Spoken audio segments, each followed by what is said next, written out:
Alright, welcome back. This is the fourth video in our series, which is comparing the Warlock and the Crossbow Expert. We've just finished doing Tier 1, which is levels 1 to 4, your local heroes, but I thought we'd just sort of touch upon the Fighter and the Warlock as a class before we move too much further. And so we'll look at some of their features. Just bear in mind that this is a discussion, so if you don't agree with something I say, please, let's just talk about it, keep it respectful, and lots of people have lots of different opinions, and that's what makes this game so great. Every table's a democracy, and that's part of the fun too, taking things to bits and looking at them in different ways. So let's check out the fighter first. One thing I find quite ironic is this unparalleled mastery of weapons and armor. As I keep saying, a fighter's got to fight, but often I feel like they are nerfed. Martials are not really powerful. They're often not very versatile. They can't do much else except for swing a sword. So I think there needs to be a lot of work done on them. Saying that, every culture, there's species that has any sort of combat is going to have something like a fighter.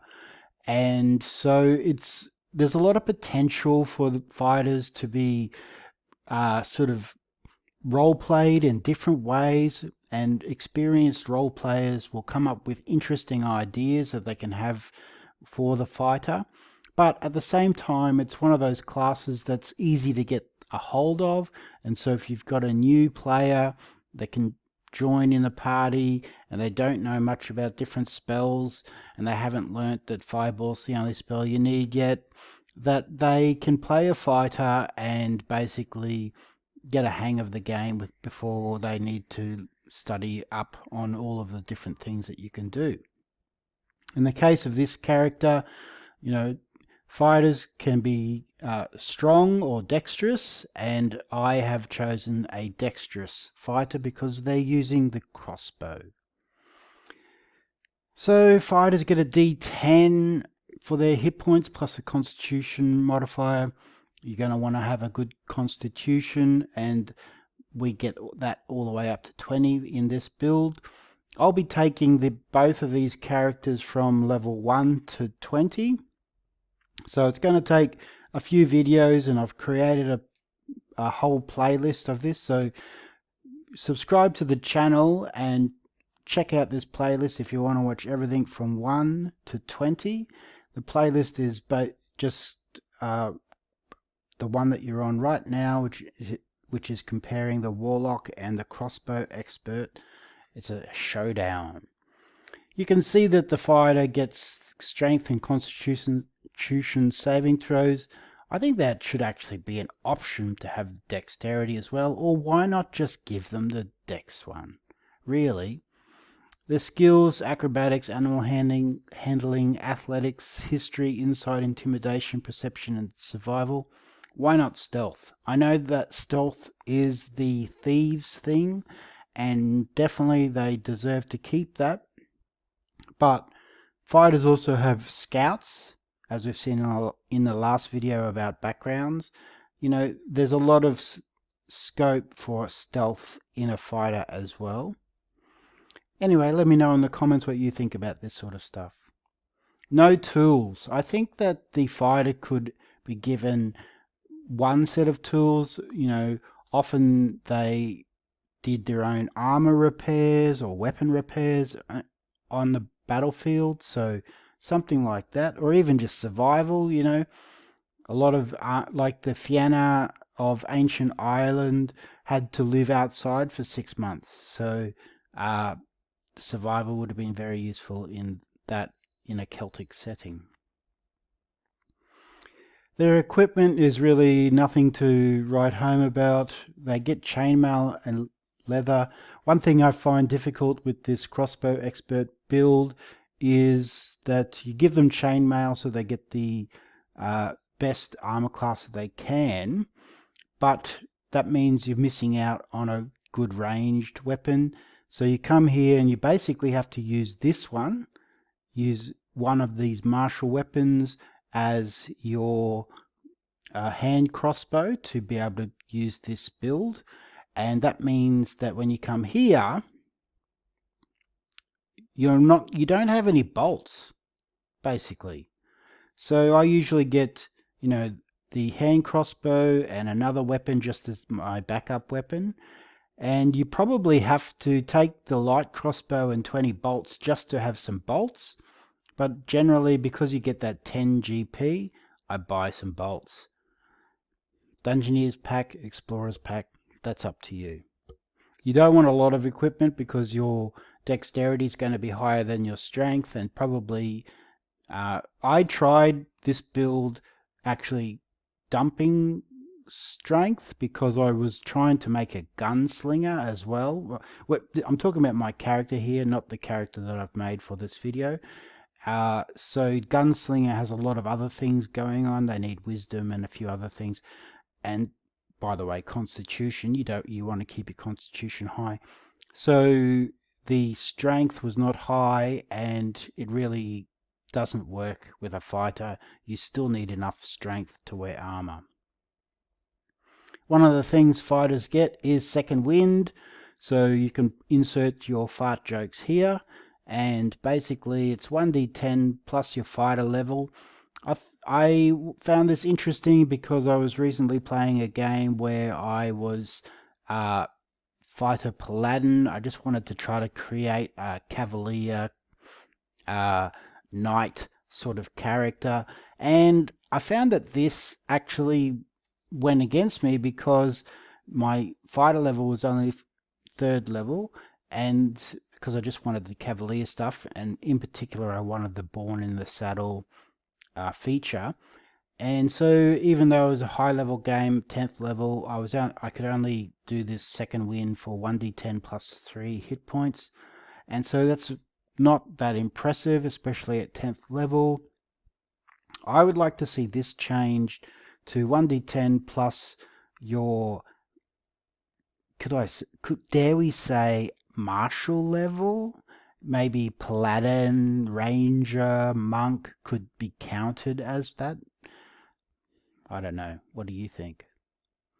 Anyway, there's lots of fighting styles and it deserves its own video, so I probably will do that in the future, but I chose archery because we're doing the crossbow expert, as you know.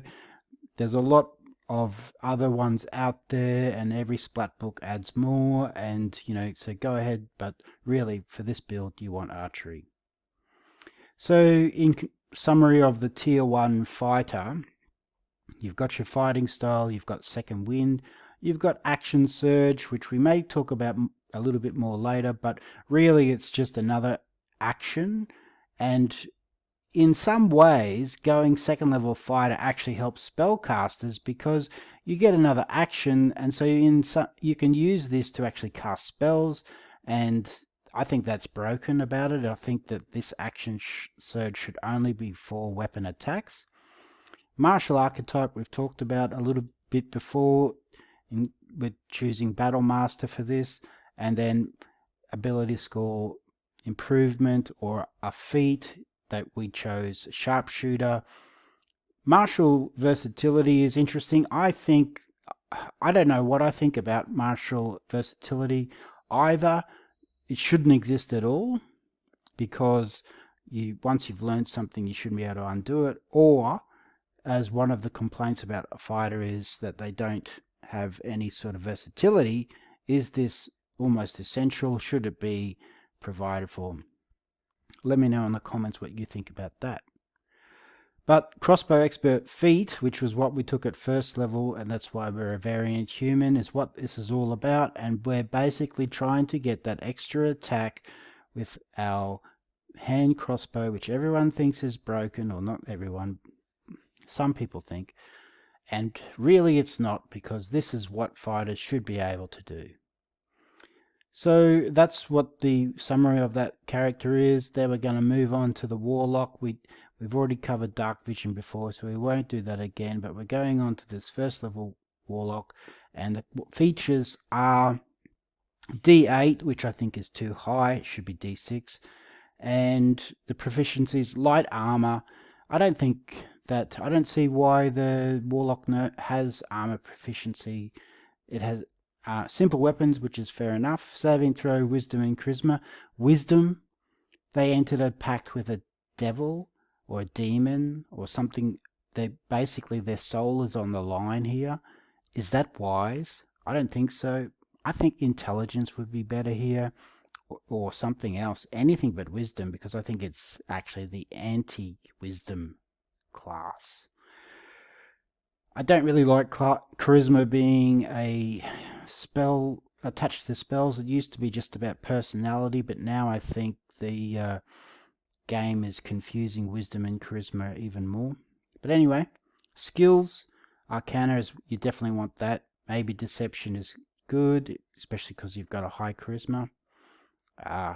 Investigation if you want to have a look for stuff. Intimidation if you feel that way inclined.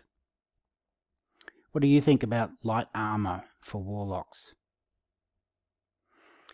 Warlock equipment is, pretty stock standard. You're not going to be fighting anyway. You're going to be shooting your Eldritch Blast all of the time.